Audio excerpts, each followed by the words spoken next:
41목장 나윤주입니다.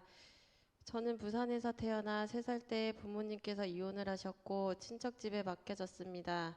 그래서 엄마를 가끔 보면서 살았고 초등학교 4학년 때 엄마가 재혼하셔서 함께 살게 되었습니다.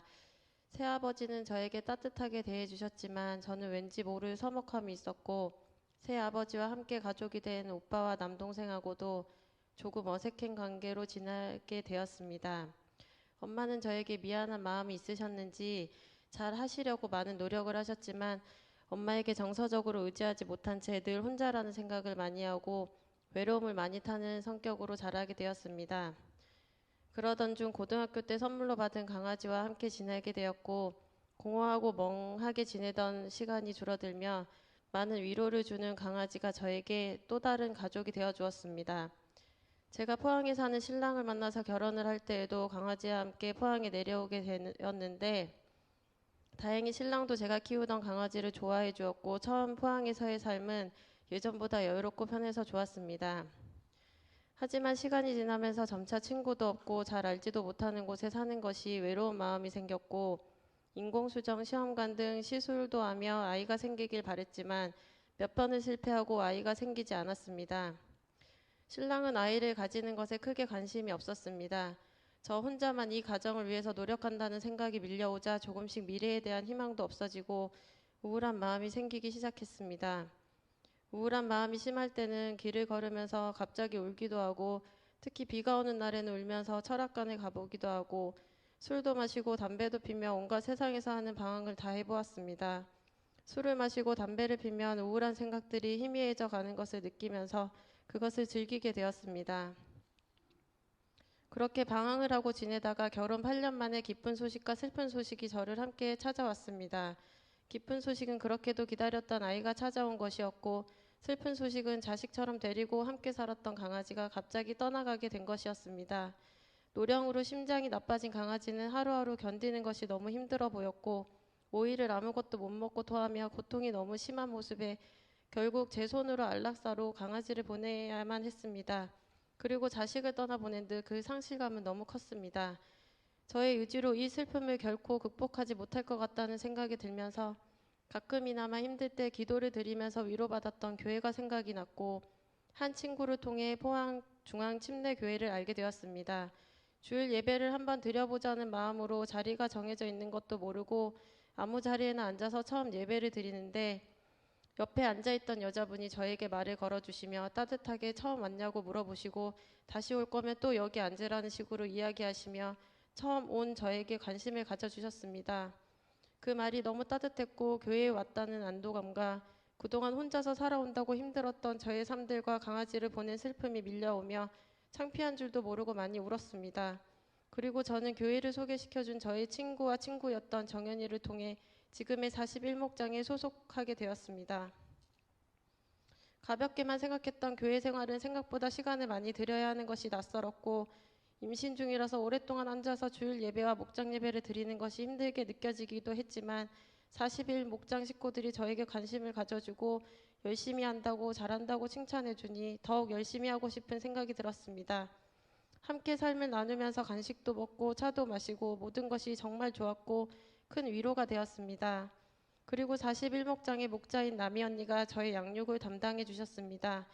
양육을 하면서 첫 시간에 저에게 진화론을 믿는지 창조론을 믿는지 질문하셨을 때 나의 근원에 대해서는 한 번도 제대로 생각을 해본 적이 없는데 언니와 양육을 하면서 나의 근원에 대해 생각해보는 시간을 가지게 되었고 마음을 열고 들으니 나의 근원은 어디지 하는 궁금증이 생겼습니다. 어떻게 보면 신앙적으로 무지한 제가 남이 언니에게 하는 질문들은 정말 어린아이 같은 것도 많았지만 언니는 한 번도 귀찮아하지 않고 진지하게 저의 이야기를 들어주었고 하나님이 존재하시는지에 대해 관심이 생겼습니다. 그렇게 교회를 다니며 몇 개월을 지내는데 몸이 자꾸만 붓고 컨디션이 좋지 않았습니다. 임신을 하면 몸이 원래 좋지 않고 몸이 붓는다고 주위에서도 이야기를 했기 때문에 크게 생각을 못했는데 37주쯤에 아이의 태동 검사를 하러 병원에 갔는데 태동이 별로 없고 혈압이 갑자기 많이 올라가서 검사를 해보니 임신 중독을 알게 되어 갑자기 응급수술을 했습니다. 수술 후 의사 선생님께서는 아이가 탯줄에 감겨있기도 했지만 묶여있기까지 하고 임신 중독 상태였기 때문에 더 늦었으면 너무 위험한 상황이었는데 이렇게 발견된 게 정말 운이 좋았다고 말씀하셨습니다. 아이를 낳고 50일 이후에 주일 예배를 다시 드리게 되고 담임 목사님 말씀을 들으면서도 많은 것을 알게 되었지만 무엇보다도 저에게 하나님이 저와 아이를 지켜주셨음이 느껴지면서 하나님이 살아계심이 크게 다가왔습니다. 또한 제가 성경을 읽으면서 묵상한 구절이나 신앙적으로 풀리지 않던 문제들을 목장 식구들과 함께 나눌 때 주일 말씀으로 목사님께서 말씀을 전해주시거나 제가 풀지 못하고 신앙적으로 고민하는 문제들을 목사님께서 설교하시는 것을 듣게 되면서 보이지 않지만 하나님께서 살아계시고 저의 삶에도 일하고 계시면서 예배를 통해 저에게 주시는 말씀에 대한 확신이 생기고 신기하고 경이롭다는 생각이 들었습니다. 요한복음 4장 24절 하나님은 영이시니 예배하는 자가 진리로 예배할지니라. 하나님은 보이지 않은 영이시고 내가 전심으로 예배할 때 하나님이 반드시 만나주신다는 것이 저에게도 조금씩 깨달아졌습니다. 이렇게 하나님의 살아계심은 말씀을 통해 예배로 경험하게 되었지만 유대 청년인 예수님이 하나님의 아들이라는 부분이 잘 믿어지지 않았습니다. 그리고 2017년 여름 예수는 역사다라는 영화를 목장의 윤희 언니와 함께 보게 되었습니다. 영화의 내용은 어떤 사건으로 아내가 크리스천이 되었는데 크리스천이 된 아내가 자신보다 하나님을 더 사랑하는 것이 못마땅한 기자인 남편이 기독교의 핵심인 부활을 거짓이라는 것을 증거를 찾으며 사실과 믿음 사이에서 결국은 목회자가 되는 것이었습니다. 무신론자의 고집이 세고 실질적인 근거가 있는 것만 믿는 남편이 예수님의 부활을 파헤치며 결국은 예수님의 부활을 사실로 받아들이는 것이 저의 마음에 예수님에 대한 그림이 그려지는 계기가 되었습니다. 사실 저도 귀신의 존재조차 믿지 않는 영적인 세계를 부정하던 사람이었고 솔직히 말하자면 믿고 싶은 생각도 없는 사람이었기 때문입니다. 고통당하시는 예수님을 영화로 접하면서 우리를 향한 예수님의 사랑이 느껴졌습니다. 영화를 보고 나서 예수님이 영적인 세계가 믿어지게 해달라고 처음으로 기도하게 되었습니다. 그리고 2018년 겨울 수련회에 가서 복음을 듣게 되었습니다. 목사님은 예수님이 정신병자이거나 사기꾼이거나 아니면 진짜 하나님의 아들이라고 말씀해 주시며 인격적으로 사람들을 만나시고 것을 보면 정신병자는 아니시고 사기꾼이라면 목숨을 내놓고 끝까지 주장하실 수 없다는 생각이 되어졌습니다. 그분의 예언대로 보이셨던 표적과 기사들에 대해서 말씀해 주시면서 한치의 오차도 없는 우주의 운행과 원리에 대해 말씀해 주셨습니다. 저는 그동안 영적인 세계를 믿지 않았고 믿고자 하는 마음도 없었기 때문에 관심조차 없었습니다. 성경의 모든 말씀이 마치 허구의 소설처럼 느껴졌는데 요한복음 3장 12절에서 13절 내가 땅의 일을 말하여도 너희가 믿지 아니하거들 하물며 하늘의 일을 말하며 어떻게 믿겠느냐. 하늘에서 내려온 자 곧 인자 외에는 하늘에 올라간 자가 없느니라. 라는 구절을 읽어주셨을 때 아무리 보여주셔도 믿지 않는 믿음 없는 저를 보게 하셨습니다.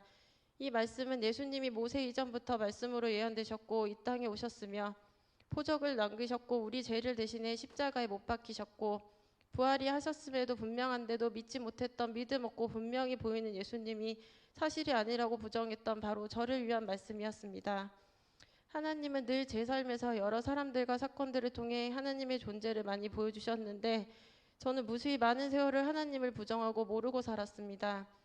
에베소서 2장 3절 전에는 우리도 다 그 가운데서 우리 육체의 욕심을 따라 지내며 육체와 마음이 원하는 것을 하여 다른 이들과 같이 본질상 진노의 자녀였나니 지난날 저는 하나님을 마음에 두기 싫어했고 내 육체와 마음이 원하는 대로만 살았던 죄인이었음을 고백할 수 있었습니다. 이런 저를 구원하고자 많은 사람들과 상황들을 통해 끊임없이 자신을 보여주시고 지금도 손 내미시는 주님의 사랑을 느낄 수 있었습니다. 그리고 성경에 예언된 대로 예수님이 부인할 수 없는 하나님의 아들이시며 나를 구원코자 이 땅에 오셨고 나를 위해 십자가를 지시고 부활하셨다는 모든 말씀이 그대로 믿어졌습니다. 전해준 복음의 말씀이 다 믿어지는 사람은 앞으로 나오라는 목사님의 초청에 앞으로 나아가 저의 죄인됨을 고백하고 예수님을 제 인생의 구주와 주인으로 인정하고 살아가겠노라 결단하게 되었습니다. 그러나 시간이 흘러가며 점차 현실에 무너지고 육아와 직장 생활을 함께하는 것이 버겁게 느껴지면서 교회 생활도 버겁게 느껴졌습니다. 친정도 멀리 있어서 어린아이를 혼자 양육하는 것이 생각보다 쉽지 않았습니다. 그리고 어느 날부터 아이가 교회에 잘 적응하지 못하는 것 같이 혼자 맴돌고 있는 모습이 자주 보였고 소소하게 작고 아픈 모습을 보이며 조금씩 제가 느낀 하나님 사랑에 무뎌지고 잊어버리는 제 자신을 보게 되었습니다.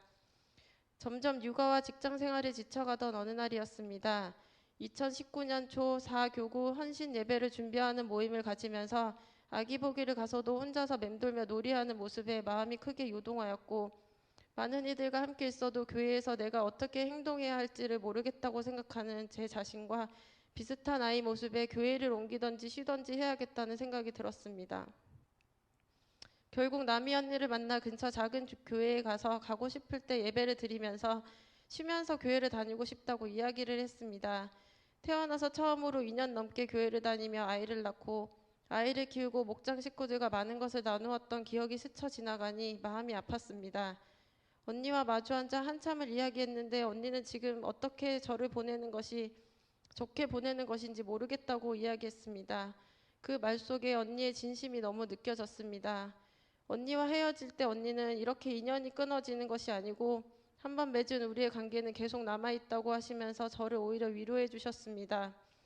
그런데 그 이후로 저는 일주일 내내 실현당한 사람처럼 아침마다 눈물이 나고 가슴이 텅 빈 것 같이 아프고 꿈에 남이 언니 목사님도 나오면서 차라리 교회를 다시 다니면서 불편하던지 힘들던지 그게 낫겠다는 생각이 들어서 교회에 다시 다니게 되었습니다.